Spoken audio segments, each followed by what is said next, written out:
Ой, анашым, оны неге өйтіп күрсініп айтып отырсың? Әдеттегі желтоқсан емес пе? Жексенбінің таңы біз үшін қайырлы болмады.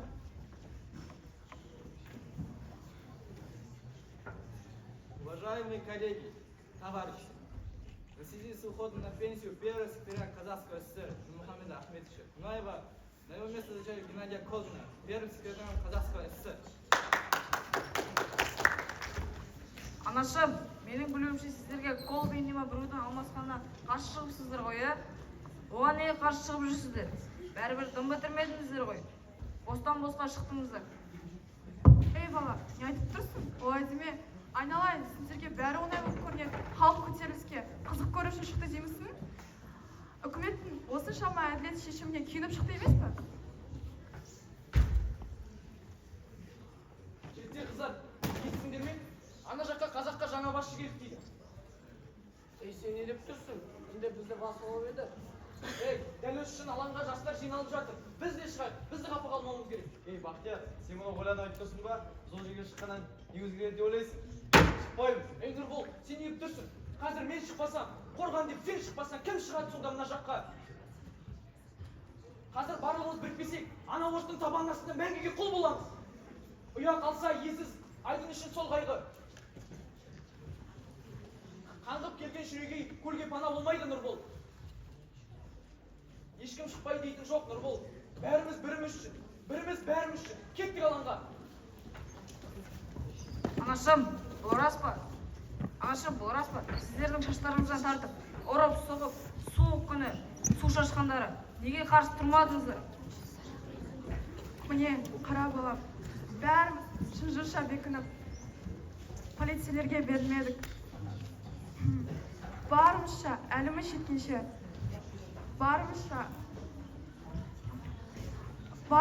әліміз жеткенше аман қалудың амалын жасадық қой сол кезде.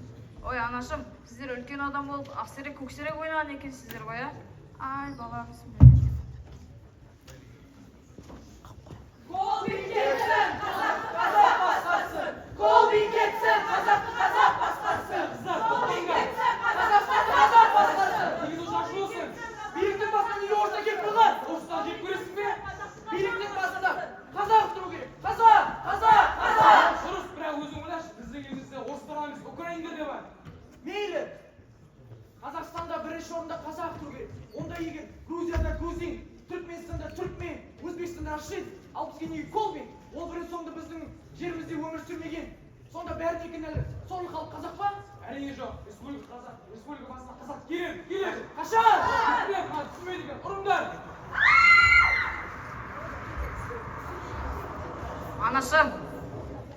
Анашым, сол кезде сіздерді ұрып, соғып, шаштарыңыздан жұлқылаған кезде неге өздеріңіз кері ұрмадыңыздар? Әке, сіз не қарап жүрсіз? ойбай балам, қыздардың шаштарын тартқаны туралы сөз қозғама. Ол бір ұмытылмас кездер еді ғой.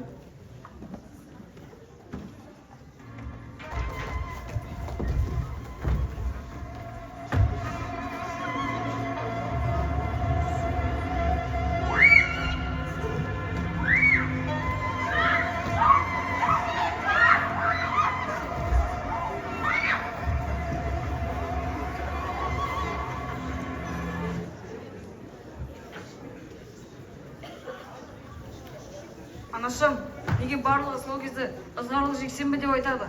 Шамасы сол күні дала салқын болды деме? Балам, ызғарлы деп ауа райының суықтығын емес, сол күнгі қасіреттің ызғарын жас студенттердің қазақ халқының қанға шомылғанын айтады.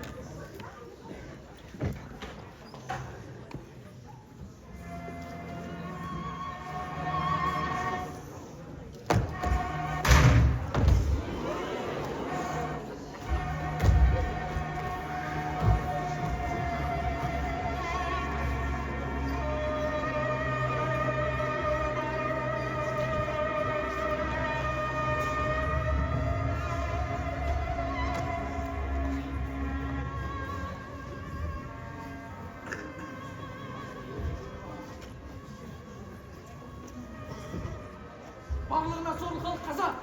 Біздіріп соққандарының өзі де қазақ. солай қазақ бола тұра қалай біреуге бағынуға болады екен? Көзімнен аққан әрбір жас жерге қан болып түсуде. Шашымнан тартып, жұлып тартқан, денемді қанға бояп саба бұрған. Аямайды біздей адамдарды. Ол жерде орыстар тұрмайды. Қарап тұрған орыстанған қазағым. Қарындасым қыз деп, шешесімен жасты адамды апа деп те сыйламайды.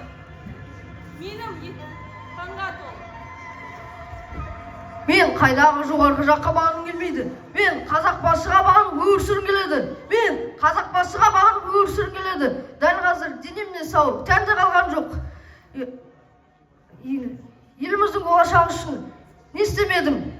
Желтоқсан желі жүрегім тоңдырып барады. Мені солар ұрды. Денемнің бәрі көгеп тұр. Аямай ұрды. Әрен жүрмін, сезбеймін. Неге? Мен Сабира Мұхамеджанова. Барлығына кінәлі мен. Алаңға үгіттеп апарғанда мен. Студенттерді оқу орнынан шығармаңдар. Шынемді де ұйымдастырған мен. Мен Ләззат, біз әділет үшін күресіп шықтық. Біз бар болғаны теңдік пен еркіндікті ғана қаладық. Қорқыту, қинау бізді тоқтатпады. Желтоқсанның тарихы менің тарихым. Мәңгілік есімізде қалады. Желтоқсанда шындық жырын шырқаймын деп шарт ұрды. Желтоқсанда егеменді ел болсақ деп талпынды. Кеудеңде әлі сызы жатыр сол кездегі салқынның.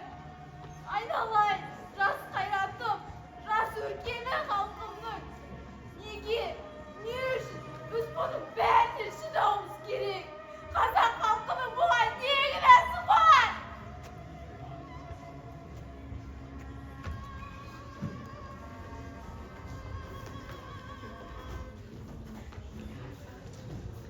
Анашым, мен шығармамды жазып алдым. Енді апайыма көрсетіп бағамды алайын. Айналайын балайым, мұнда кел. Не болып қалды әкешім?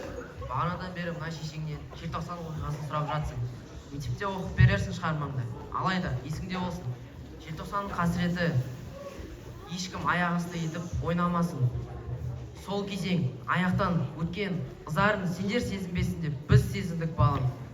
Бұл да соның қасіреті. Әкешім, сіз бұл аяғыңызды жол апаттан авариядан ауыртып алдым дедіңіз ғой. Сонда сіз мені алдағаныңыз ба? Балам.